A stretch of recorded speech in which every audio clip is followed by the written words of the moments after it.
Hi, I'm Rory from eSpares, and in this video I'm going to show you how to replace the inlet valve in this Hotpoint washing machine. Now, here we are around the back of the washing machine. Water gets into the machine by coming through the inlet hose, through the inlet valve and into the machine. The inlet valve's job is to control how much water goes into the machine and when it goes in during a cycle. Now, there's two types of inlet valve. There's the hot water valve and the cold water valve. However, on most modern washing machines, only the cold water valve will be plumbed in. So how will you know when your inlet valve is broken? Well, it's most likely to happen during cold weather. Cold water inside the valve can freeze and expand and therefore crack the valve and cause leakage.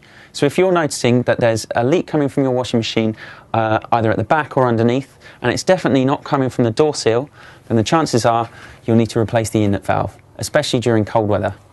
So here we have a selection of different inlet valves. They come in all different shapes and sizes, from the simple, like this one-way hot water inlet valve, to the more complex, like this four-way cold water inlet valve, which sends water into 4 different directions inside the washing machine and has 4 valves on it too.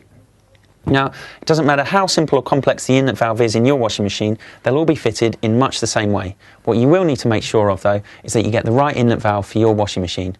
To do this, you'll need the model number. This can be found either around the front inside the door or, like on this model, on a label on the back here. So now what I'm going to do is fit this 3-way cold water inlet valve inside this Hotpoint WD440p washer dryer. Safety first, make sure your washing machine is unplugged at the wall before you get to work, and you'll need to move it into a big open space like I've done so you've got easy access to the back of the machine. Now I'm just going to need to remove the top panel, so I'll need to remove the 2 screws at the back here.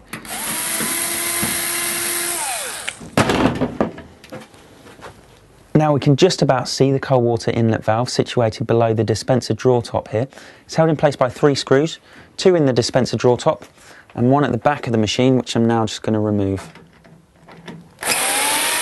So now we have a slight problem. One of the screws holding the dispenser drawer top to the inlet valve is positioned underneath the chassis of the washing machine. So we're going to need to move the whole dispenser drawer assembly forward a couple of inches so we have access to it. First thing I'm going to need to do then is just remove the drawer. And now I'm going to need to remove the fascia as well. It's held in place by a couple of screws. Now I just need to remove the fascia by unclipping these 2 clips, and then I can put the whole thing on the top of the machine.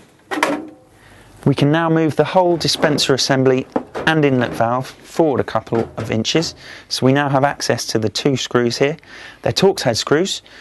You can buy a Torx set at the eSpares website. I'm just going to use a Torx bit on the end of a driver. Lastly, I'm just going to snip the cable tie off. Finally, I can just remove the pressure sensor, and now I can separate the inlet valve and the dispenser assembly, just like that. I can now move the whole dispenser assembly over to one side, just being careful not to damage the tub inlet hose, and now I've got space to work on the valve. Before you remove the R1, just make sure to take the seals off of it because they don't come with the new valve. And now I'll need to remove this hose just by taking that clip off and then pulling the hose off just like that. Now I just need to remove these connections, but before I do, I'm just going to take a photo so that I know how to put them back in my new valve. Now we can get rid of our old valve, and here is our new one. Basically, to fit it, all you need to do is repeat every single step you've just taken to remove the old one, but in reverse. Starting with putting the connections into the new valve. Don't forget your seals, of course.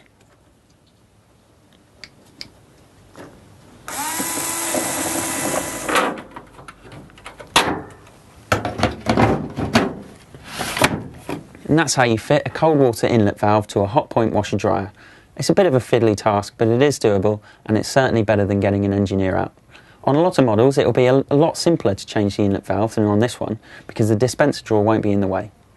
Inlet valves for all make and model of washing machine are available on the eSpares website. Thanks for watching.